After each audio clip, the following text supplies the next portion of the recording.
I'm Walter Magnuson. I'm the general manager here at Winchester Mystery House.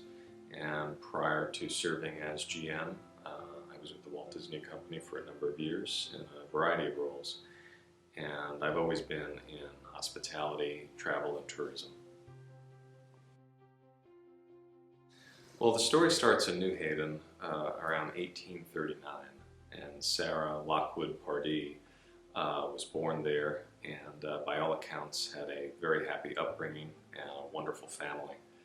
And she fell in love with the second president of the Winchester Repeating Arms Company, William Wirt Winchester. Sarah and William married, and by all accounts they had a wonderful marriage, and they were very, very happy together in New Haven. Sarah became pregnant and gave birth to their daughter Annie.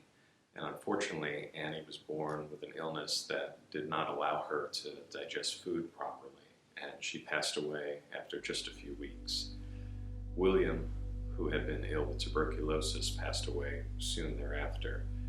And it was that grief, compounded with a number of other things going on in Sarah's life, that we believe led her to wonder, why me? Why are all of these terrible things happening to me? And the story goes that she sought out a medium, which was very common at the time. Spiritualists would do this very often and try and get guidance from the other side as to what to do. And that medium said that the gun that won the West, all of that karma and all of that energy associated with that was haunting Sarah. And it was critical for her to head west and build a house to appease these spirits. A project that would be in a constant state of becoming, and as long as construction continued, she would achieve immortality in a way. So in 1884, Sarah Winchester closed on what was then an 8-bedroom farmhouse owned by a doctor. It was absolutely gorgeous, surrounded by 160 acres of beautiful orchards with walnuts and apricots and prunes. She immediately started expanding. There was no master strategic plan, there were no blueprints. The expansion efforts happened day by day. She took care of a team of workers of approximately 20 who lived on property with her. By all accounts, they were very well taken care of and spoke very fondly of their time with Sarah Winchester. This house today has no master blueprints and no master design. It makes up 25,000 square feet. It has 10,000 windows, 2,000 doors, 160 rooms, some 47 staircases, and of course 13 bathrooms. Sarah Winchester passed away in this very house September 5th, 1922. In June 30th, 1923, it opened for the first time to the public. Shortly before the home was open for tours in June of 1923, there was an extensive search as to if anything was left behind here in the house. And a safe was found in this very room, the grand ballroom, behind 3 doors. And in that safe, what was found was the obituary of her husband and a single lock of hair, presumed to be that of her daughter, Annie. And it's there, protected under 3 different heavy doors, a safe within a safe within a safe, where you really see the character of who Sarah Winchester was and what was most important to her. A lot of stories and a lot of attention was on this incredible home, and a lot of people wanted to come see Sarah Winchester's masterpiece. We are lucky enough to welcome guests from around the world here to Winchester Mystery House, and a lot of our guests obviously have different backgrounds and different expectations and different interests, and I think it's up to us to try and offer experiences and ways to live the story here with respect to people's different interests and things that might be of importance to them. So we have the mansion tour, which is sort of our base tour and the one that most of our guests take. And that really is focused on Sarah and her workers, the construction of this incredible home, and is really more of a scholarly approach to helping you understand just all the incredible things related to the 38 years of construction here and the amazing pioneer that Sarah Winchester was. When I first arrived, I immediately grabbed some of our most knowledgeable caretakers who have been here the longest, and I really wanted to not just take the tour with guests, but I wanted to see it through their eyes and experience everything in this house. And I quickly came to learn that there's 160 rooms here, and only a portion of them were on the tour. And I saw some doors from afar that were locked and I had never been in, and some of them actually required an original skeleton key to get in. And I saw that a lot of them were challenging operationally and maybe needed some repairs to make sure it was safe for guests. Some of them just were pinch points and would have been difficult to get people in and out of. But some of them I couldn't believe weren't on the tour, because I thought they were just absolutely fascinating spaces with incredible history and amazing wallpaper, and fixtures, and ornamentation. So I challenged the team to figure out how do we get some of these rooms and launch our first new tour at that time in decades. And that's what we did a few years ago. We launched the Explore More tour, and it took you into some of these spaces that previously you had to work for Sarah or had to work here to have seen. And it was something that guests really, really enjoyed and brought a lot of people back who hadn't been here in a long time to see some of these new rooms. So that was a wonderful, very exciting experience, and we had a lot of guests who really enjoyed that. As the autumn season approaches, a lot of guests really enjoy coming here and hearing stories of many stories of our guests and employees that might have had a strange experience here. And I think with the Halloween season, that's something that people really have enjoyed doing, especially at night. So that time of year, we like to offer something that really speaks to the season and all the incredible attributes of Halloween, and allows our guests to come and share the stories that they may have experienced or hear about what others have experienced, and be able to walk these halls at night, which is an entirely different thing. This is an incredible Queen Anne Victorian mansion, and the architecture is just breathtaking. The grounds are breathtaking. So there's people that are so moved when they're here that they may actually want to celebrate the most important day of their life and get married here. And that's something that we offer as well. There's majestic areas in the front gardens or the central gardens where people can exchange their vows with their loved ones, and we think that's wonderful that they would love to do it here in the shadow of Sarah Winchester's incredible mansion. We also do celebrate Christmas and all of its wonderful Victorian origins.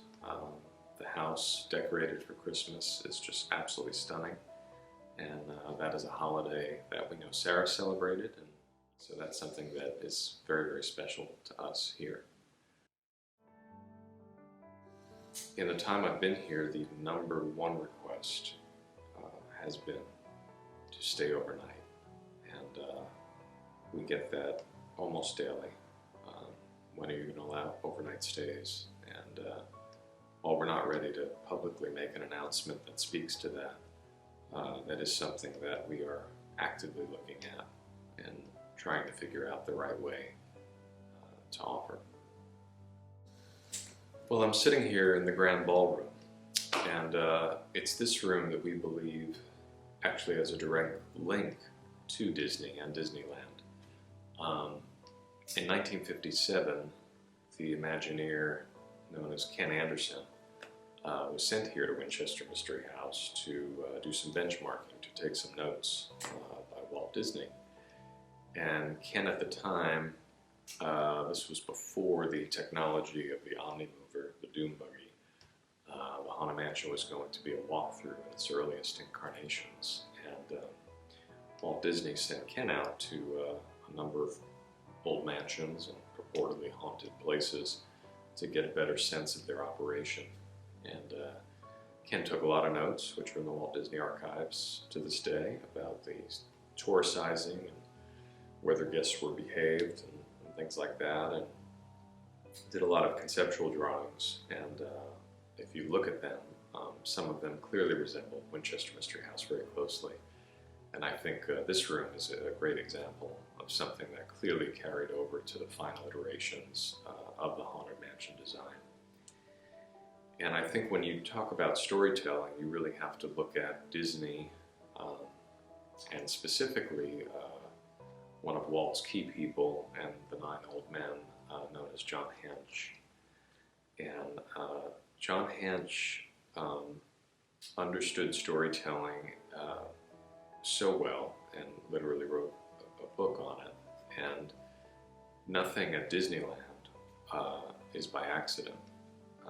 Everything from the color, the smell, the pavement, the type of railing, the most insignificant details, it's all part of the show, and it's all truly important in convincing you that you are in Frontierland or you are in Adventureland. And I think that often is looked upon as escapism, but I think John Hench would disagree, and as would I. I think it's that type of immersive storytelling, and what it does to the individual, I think, is reassurance. I think it's the art of reassurance. It's the art of that we're all in this together, and we're all going to be okay, and tomorrow's going to be better than today, and look at what people can do when they work together. I think people have a need to get together and live things together as a community, and mingle and chat and discuss and celebrate. And I think more and more museums, historic homes, theme parks, these are places where people do gather, and it is an important thing to be able to spend time with one another in a place that is very inspiring. And I think that can be achieved within a Disney environment. I think it can be achieved in a state park. I think it can be achieved in an incredible structure like this. And I think it's very important to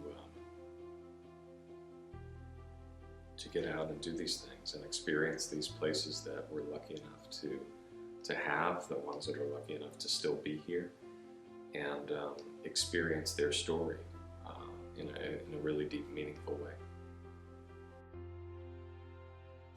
So when I arrived here, the Winchester Mystery House tour had not changed much for 9 decades, which is not necessarily a bad thing because guests were still coming and really enjoying it. However, I thought that there might be some more opportunities to get rid of the contradictions that may take you out of the story and take you out of the experience. Ideally, from the time that you park your car and enter our mercantile, themed to be a turn-of-the-century shop, not unlike what would have been downtown San Jose during Sarah's time. Ideally, you're not coming into a lot of contemporary elements. It feels like Sarah just left. So one of the first things I focused on was our caretakers. We have incredibly passionate, knowledgeable staff here that cares so much about Sarah and her home and the story, but they were also wearing short-sleeve polo shirt and sneakers. So I thought, wouldn't it be wonderful to have them in clothing that would have been commonplace during Sarah's time, something that her workers would have worn. And I think that really gives an authenticity that was missing. Um, we've also put in some audio-visual elements that, in a way that I don't believe takes you out of the experience, but really helps you enjoy the story in an even way. One of the first rooms on the tour is the $25,000 storeroom. It's an incredible collection of stained glass indoors and windows and things, some of which were in the home formerly, some of which were never installed. But what we were missing was some sort of orientation, some sort of story moment that sort of, if you're with a group of friends, you know the story, they might not know the story. So something that sort of at least gives you a few minutes of who was Sarah Winchester and what are you about to experience. So we partnered with a wonderful company in Oakland called West Office, and we tried to tell the story in a way that really respected the fact that you were in that room and leveraged that beautiful stained glass in a wonderful way. So instead of a movie screen dropping or something, the story is actually on the glass, projected onto the glass, so hopefully it doesn't take you out of it. And then everyone can head up the switchback stairs with the same knowledge base and understanding why what they're about to experience is so important. So Winchester Mystery House is actually in Santa Clara County, and Santa Clara County had the first confirmed COVID case in America, and our health officer, Sarah Cody, was actually the first one to issue a shelter-in-place order. So we found ourselves, for the first time in our 98-year history, closed to guests for an extended period of time. So we quickly got together and tried to figure out, how can we continue telling the story with our doors closed? And thankfully the technology had gotten so much better with digital mapping and virtual tours that we partnered with an incredible company based down in SoCal, Matterport, and they did a virtual tour like no other. This goes beyond a souvenir video or something. This is something where you can actually walk and look 360 around you, the tour route, in a way that even being here would be challenging to take in that level of detail. So we were incredibly excited to be able to offer that. We also wanted to look to our trademarks and IP and some of the things associated with Winchester Mystery House, the brand, if you will. And we have a gift shop that folks really enjoy buying apparel and things that are branded Winchester Mystery House, and a lot of people really enjoy our story and it resonates with them and they want to take it home. And we felt like there might be some more opportunities to build on that. So we found a wonderful agency that really understands brands that have been around a long time and really understands the integrity and the legacies of these different companies and stories. And we're partnering with them, Licensing Works, to really figure out how do we get this story out there even more, and how do we make sure that everyone knows of Winchester Mystery House and hopefully has it on their bucket list as a place they want to visit someday. So it was very important for us to focus on sort of off-site opportunities to help tell our story over the last few months. As the shelter-in-place started to lift and as we started to see downward trends in the virus transmission, we opened up the gardens, majestic 6.5 acres here, and we told the story of Sarah and her workers, leveraging the beautiful paths through the Victorian gardens outside. And just recently we've been able to welcome folks back to the mansion in a bit of a different way. You used to have a tour guide who led you through, and you were one of several groups that traveled together. But due to our current safety protocols from a state and county perspective, we are only permitted to allow an immediate household unit to travel together. So for the first time ever in this way, you are alone in the house, and there's rooms behind you and rooms in front of you that are empty, and it's one party at a time, and you are actually able to explore at your own pace, in your own space. And a lot of the stories are told through audio clips or signage, and there are mansion hosts throughout in a socially distant way if you have a question or get lost. But we are just so excited to welcome guests back, and it's wonderful to have our doors back open. We've also made many attempts to ensure that all of the fixtures, furnishings, and anything you encounter throughout Winchester Mystery House and the estate is as it would have been during Sarah Winchester's lifetime.